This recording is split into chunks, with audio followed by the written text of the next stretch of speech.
When if you know, you know. I go back and say it again. If you know, you know, and you don't. When you do the research, it's as clear as day. You see where certain things come from, but they really don't have the ability to do the research. But now, because of the time that we're in, which is the age of information, we have information in the palm of our hands, but it's not all of them that actually have smartphones. Some people are still walking around with analog phones. So at the end of the day, it's we have to kind of be careful. I really don't want this. It's a great conversation, but I don't want it to cause division because. Let's look at it like this. Right. Okay, the education part. Some of the greatest minds that gave us history. Do you know who Sheikh GINDJAB is? He's from Africa. He's from Senegal. Do you know who Dr. Ben is? Yes, I know Dr. Ben. Yeah. Well, he's from Africa. Right. Do you know who Walter Wagner is?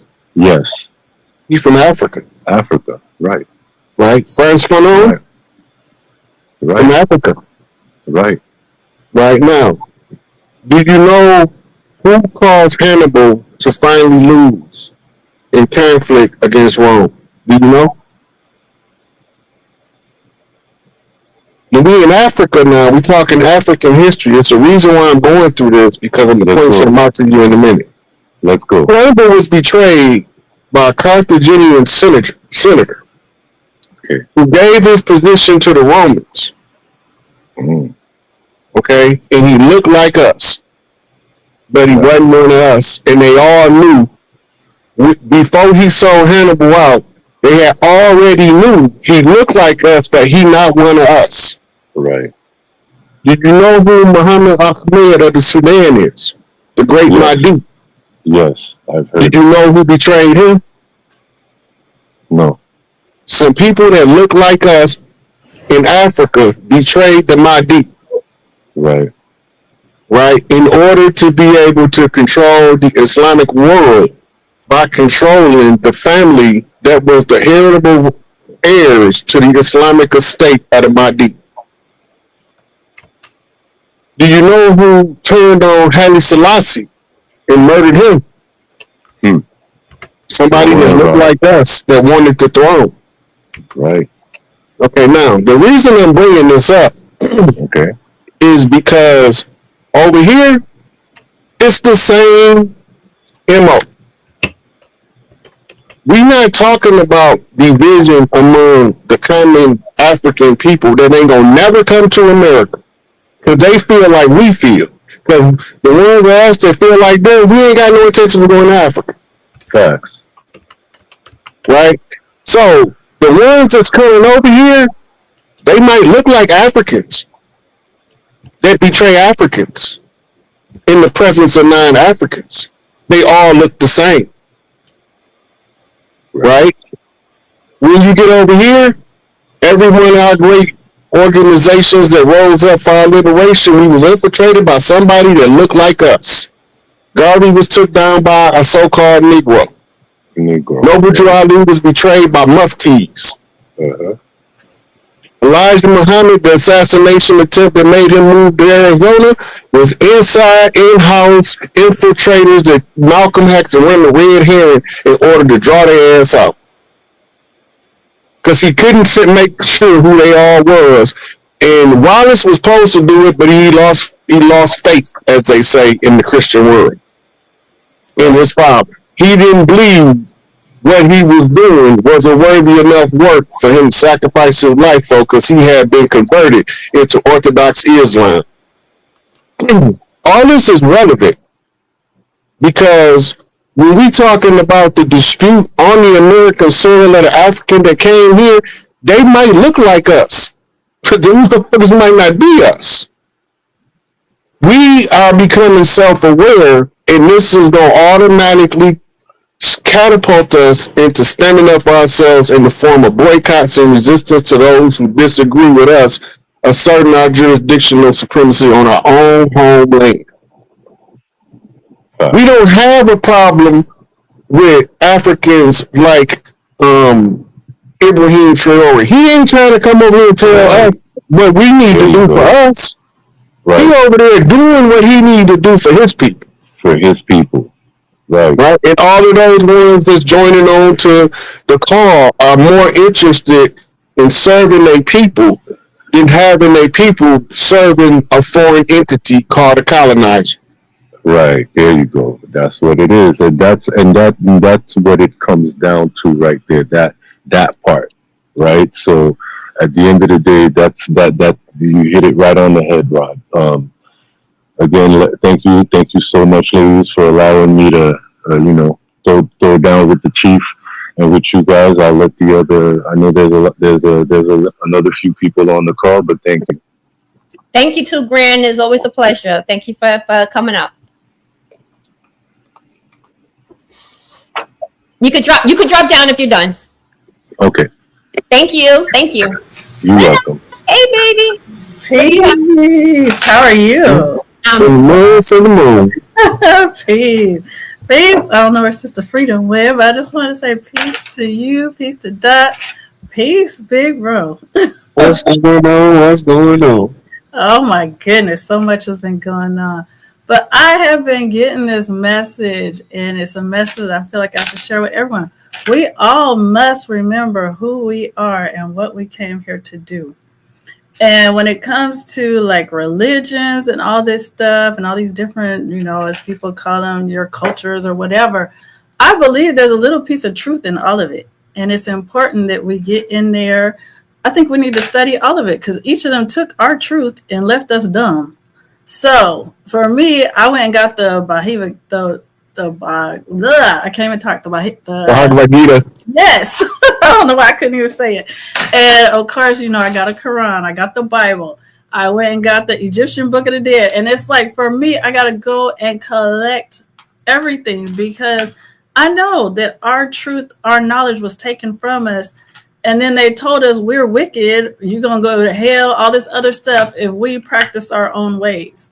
So I think it's very important that we go and get our knowledge back and get back to being who we are, who we were put here to be, and do what we came here to do. Because we don't forget. It's sad. Mm. Mm-hmm. And personally, you know what, Cindy, I don't think we forgot. I'm sorry, Rod. I didn't mean to cut across you.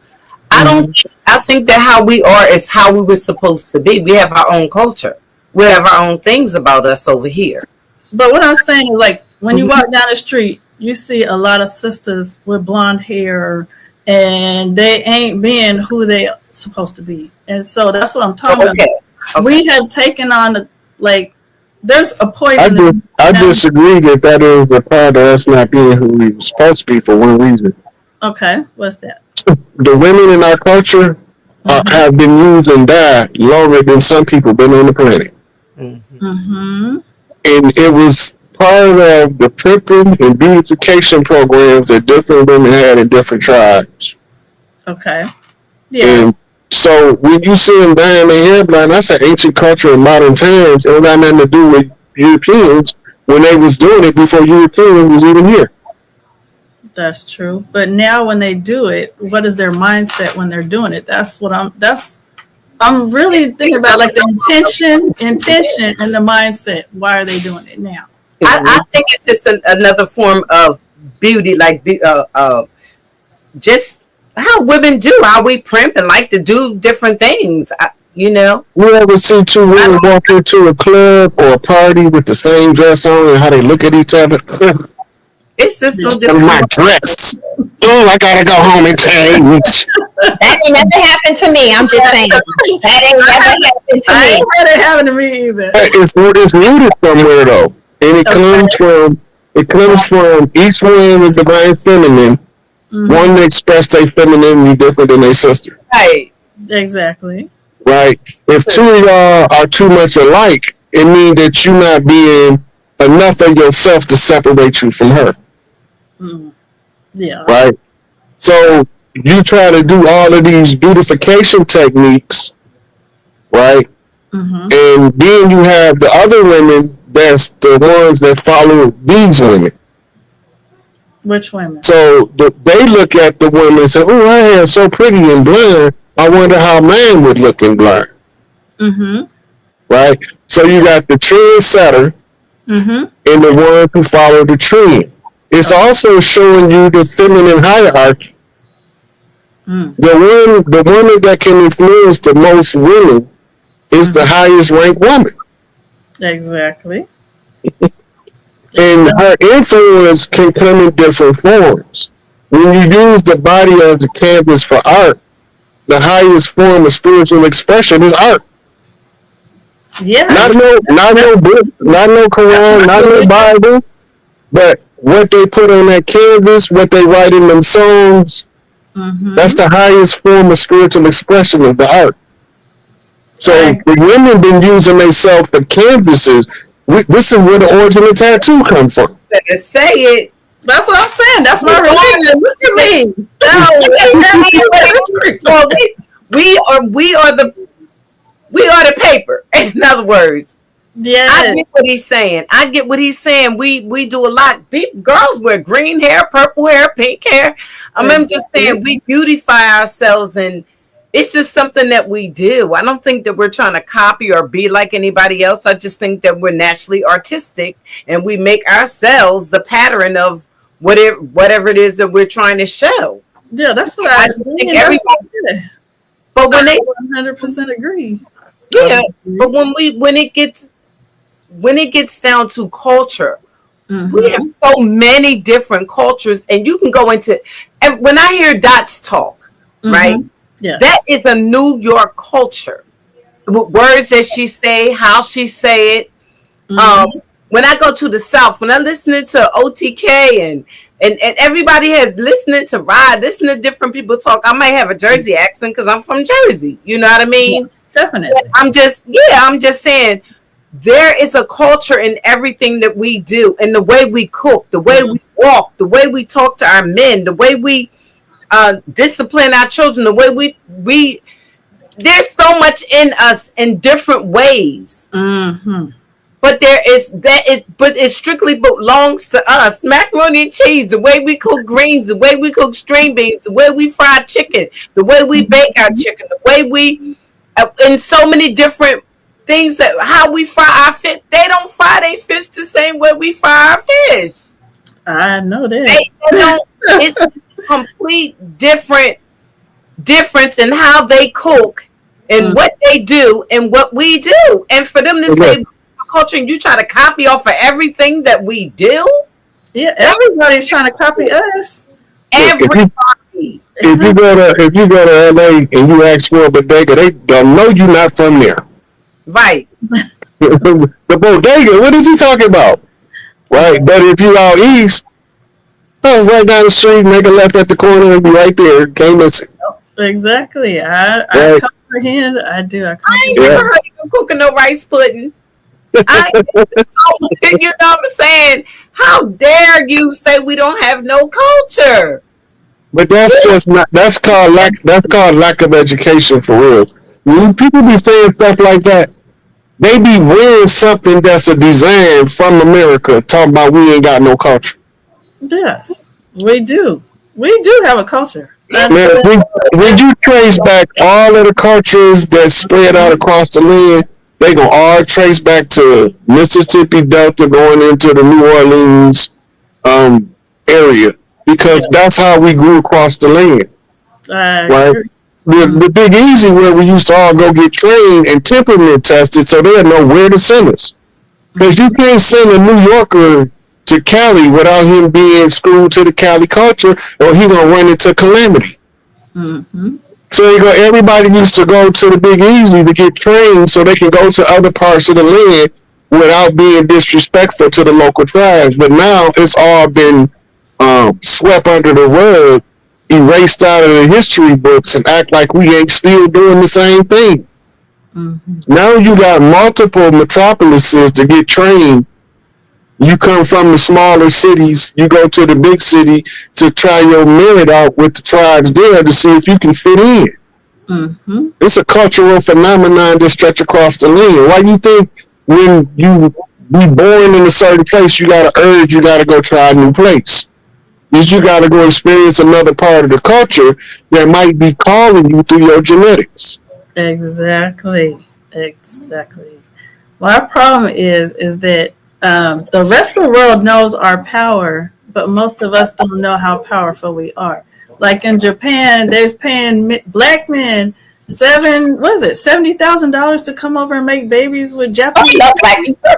Come on, sis. You know they all love black men, just like everybody loves black people. Yeah, that's what I'm saying. Everybody knows who we are. Yeah. A lot of us don't know our own power, and that's really what gets me. That's what gets me the most. And you know what, to Rod's point, to that last point you just made, and sometimes getting a traveling bug, right? That wants to travel abroad. You do that, and it makes you even more thankful and grateful. It reminds you, right? Very naturally, it reminds you like, oh, wait, no, this is not where I'm supposed to be. My home is there, and I need to appreciate it. I know that has been my experience, and I have traveled a lot. I love traveling, and I don't care where I've been, whether it's in Africa, you name it.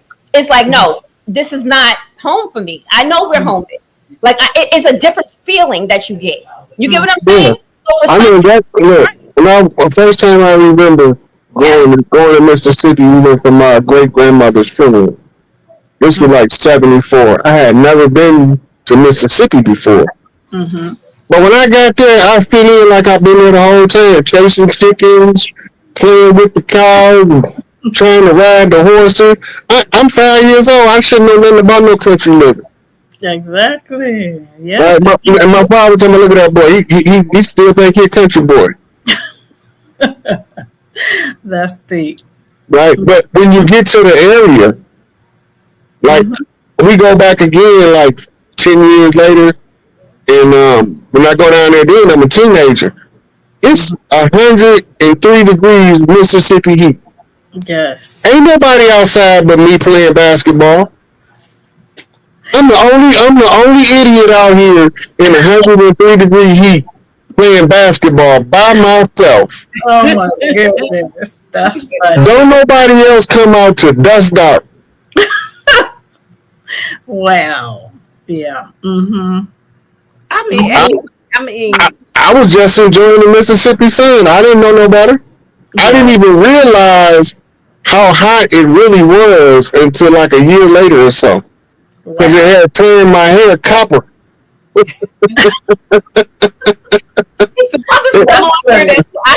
didn't know if the brother had made a mistake when he had said we were asleep. I mean, the brother that was just on when he said that we were asleep. I thought maybe he had made a mistake. And no, he didn't make a mistake. He knew exactly what he was talking about. And I can tell you what he's talking about. And they over there, you ask them, are you Christian or are you Muslim? Most of them say they're Christian. I don't, it's just a lot of stuff that Africans, you're trying to speak English, just like everything that you're saying that we don't have no culture about, you're trying to be and you're trying to do. I just don't get it. Exactly. But see, that's again, remember, them the Africans that don't want to be in Africa. You got to remember that part. They wouldn't be over here if they wanted to be in Africa. They'd be in Africa. Why they don't want to be at home if they so much better than everybody else? Because if you're the best coming from the best place, then why would you want to leave the best place to come to somewhere that's less than where you from? That's retarded. Yeah. Right. And so these people that don't care who they is, coming over here having an attitude about our determination of who we are. That don't even make sense to me. No. The thing is, we have tried to welcome them. We tried to bring the unity. It's the so-called Black Americans, and I'm going to use that word Black, even though I know a lot of people don't. But that word Black, Black has culture in it. It's just so we take phonics. But look, let me tell you what the Haitian brother was just talking about when he said we asleep in the eyes of the people around the world. Because we are the leaders in the redemption of the world. For real. And if the leader, if the leader has not started, then can't nobody else move. Nope. Right? So, because they haven't been able to move the freedom before now, mean that the leaders over here wasn't ready. Now you see it taking fire globally. They giving the public notice following the tribal tradition. A lot of us had forgot the tribal traditions, except for some of the elders heard somebody talking about use the old tribal tradition and they can't stop us.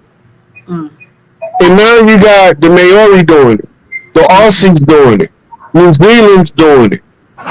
Right? They doing it in other countries in Africa. They doing it in countries in Asia.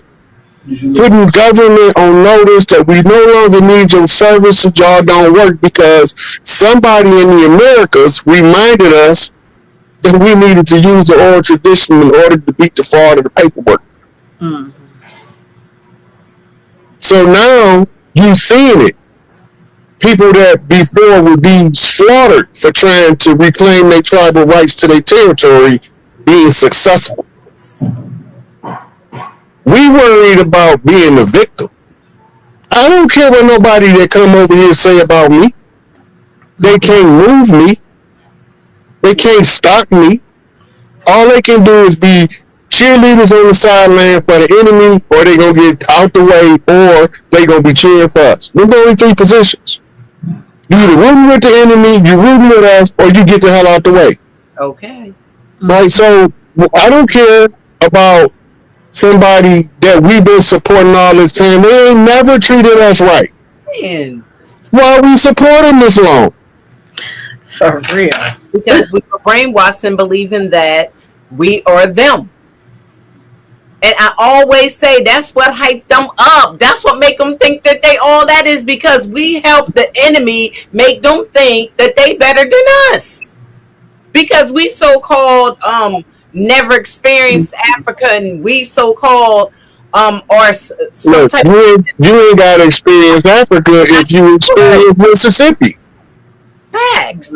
Yeah. Mississippi, go to Louisiana, go to Texas. You got all of the African terrain in them three states. For real.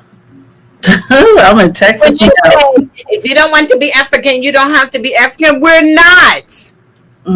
We're not African. Facts. You just said African is a culture. We're not African. I'm going to say it. I'm not African. I don't know your culture. I've never been to Africa. I can only be African if I've been to Africa, lived there, you know, all of that. It's not there. It's not that. No. And they'll tell you that they'll tell you that we're not them. I mean, you know, I grew up in New York City, right? It's very right. But they were very clear that they're not us and we're not them. I'm 100% African. That's fine. Yeah.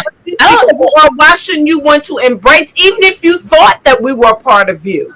Yes. Why wouldn't you want to come over here and embrace and not put us down? I mean, there's so much that we could say negative about Africa. Exactly. There's so much we could say negative about every country on the planet. Thank you. For real. But if you want to be specific, I ain't trying to, you know, because we never wanted a division. And we actually, you know, us so-called Black Americans here, we felt sorry for them. I didn't. Straight up truth. I didn't. I did because of the same narrative. No, I'm gonna tell you why I didn't feel sorry for them. On TV with the big bellies and the all that propaganda. And all that propaganda. Them will come over here and ain't none of them. What's up with all of them got big neighbors? And they grown men. Freedom. And okay. Thank you. I didn't never, I'm gonna tell you why I ain't never feel sorry for them. About the disrespect to the women, all kinds of stuff, getting away with grape. I mean, it's a whole bunch of stuff that we could say, but we don't do that. We said we wanted to welcome our brothers and sisters that are the same hue as we are from all over the world. We was, you know, what's going on? Oh, wait, we have HK Amswell up in here. Sorry, you've been waiting so patient. You got to jump in. Sorry, I thought it's all good. I'm sorry, I'm going to be quiet. Welcome to the show. And I see Dulcie in the chat. I hear y'all saying, what's up, Dulcie? What's up, mama? How you doing? Hey, girl.